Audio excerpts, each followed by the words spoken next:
Son las 8:38 de la mañana. Vamos a conversar ahora con el doctor Juan Jiménez Mayor, el representante del Perú ante la OEA. Y como ya se ha señalado, la Corte Interamericana de Derechos Humanos de Costa Rica debe emitir sentencia en estos días por este caso, el denominado caso Chavín de Huántar, que efectivamente pues sigue siendo una espina en el zapato, en realidad una piedra en el zapato, y que no tiene mayor explicación que no sea la pertinacia primero de las acusaciones, la lentitud que tiene la Corte.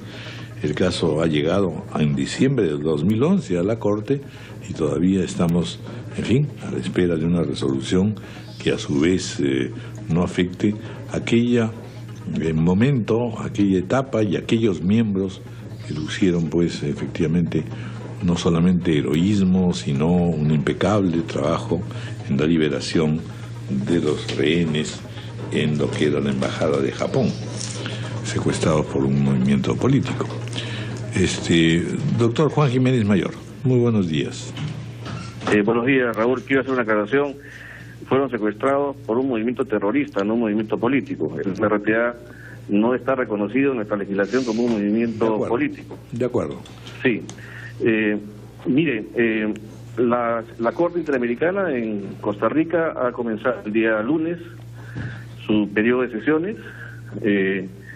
La información que tenemos es que se inicia la deliberación del borrador o la ponencia de futura sentencia. No hay un pronóstico ni de resultado ni de tiempo en cuanto a cuánto debería salir este fallo, pero lo que sí podemos decir es que el Estado peruano ha hecho los máximos esfuerzos para defender al país, defender la posición jurídica y fáctica de cómo sucedieron estos hechos, y creo que hay un antes y un después en cuanto a cómo el Estado peruano se ha defendido ante el Sistema Interamericano de Derechos Humanos. Y creo que aquí, con los expertos que se contrataron, a quienes se les pidió opinión, pericias, que han enriquecido la posición peruana en el sentido de la búsqueda de la verdad de este caso, tenemos una convicción de que el fallo será positivo a los intereses peruanos y, por supuesto, lo primero que todo, para establecer que aquí no hubo ninguna ejecución extrajudicial y, por supuesto, que se actuó de manera correcta por parte de los comandos que hicieron la operación de rescate. Ahora, señor Jiménez, muy buenos días, gracias por atendernos. Sin embargo, usted dice que hay un antes y un después. Sin embargo, si nos remitimos al antes más próximo, tenemos que la Corte Interamericana de Derechos Humanos falló en contra del Perú en el caso de esta terrorista que señalaba haber sido violada sexualmente durante su cautiverio. Ahí no ganamos.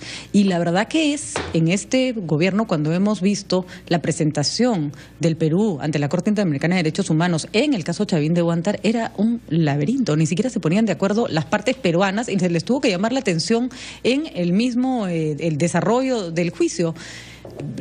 ¿Qué ha pasado? O sea, ¿por qué nosotros no hemos tenido las defensas que sí tienen las personas que entablan casos contra el Estado peruano? No, usted está citando un caso que no corresponde al caso Chavín de Huántar. El incidente que usted comenta fue otro caso y no fue al contrario, la audiencia del caso Chavín de Huántar fue una audiencia ejemplar, está en la internet, ustedes la pueden ver, en donde la defensa del Estado peruano fue muy sólida, muy sólida. ¿Y cuánto? Entonces, lo que no me queda claro es cuándo es el antes y el después, porque hace poquito nomás hemos perdido un caso.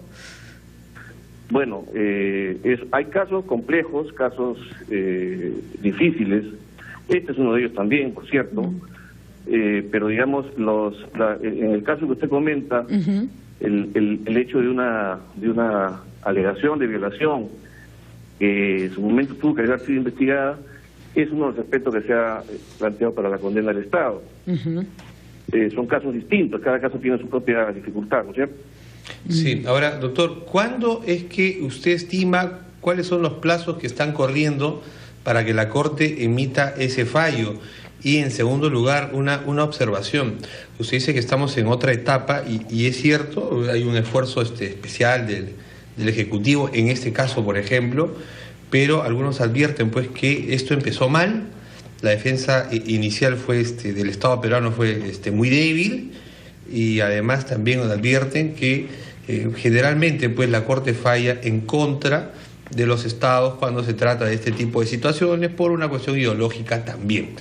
¿Cuándo podría producirse el fallo y ese otro punto?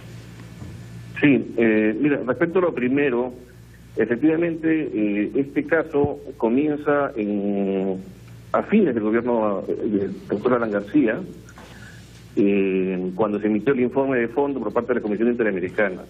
Y hasta ese momento, lamentablemente, efectivamente, tengo que reconocer, no por el hecho de personas nuestras, sino anteriores, la defensa no fue de todo acertada, motivo por el cual se emitió este informe de fondo.